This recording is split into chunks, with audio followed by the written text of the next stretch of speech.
আসসালামু আলাইকুম and welcome to my blog. আজকে আপনাদের সাথে খুব সহজ একটা আলু ভর্তার রেসিপি শেয়ার করব।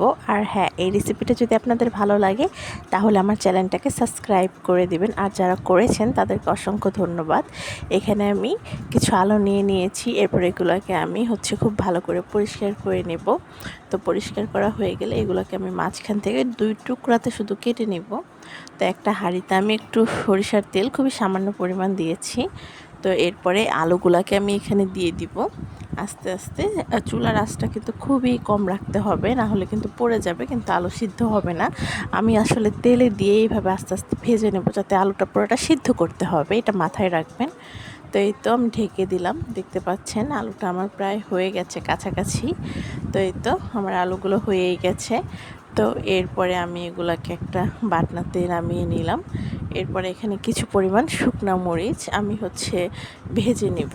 এই তেল দিয়ে আলাদা দরকার নেই, এখানে যে তেল আছে ওইটাতেই ভেজে নিতে পারবো। তো এখানে শুকনো মরিচ দিয়ে দিয়েছি, পেঁয়াজ কুচি দিয়ে দিয়েছি, পরিমাপ মতো লবণ দিয়ে দিয়েছি। এরপর এগুলোকে আমি একটু সরিষার তেল দিয়ে এগুলোকে খুব ভালো করে আমি বেটে নেব। তো এভাবেই খুব সহজে আপনারা একটা মজাদার আলু ভর্তা তৈরি করতে পারবেন। আশা করছি আপনাদের সবার ভালো লেগেছে। তা আমি আসলে বিদায় নিচ্ছি। আসসালামু আলাইকুম। আর যারা ভিডিওটা পুরোটা দেখেছেন সবাইকে অসংখ্য ধন্যবাদ। আসসালামু আলাইকুম।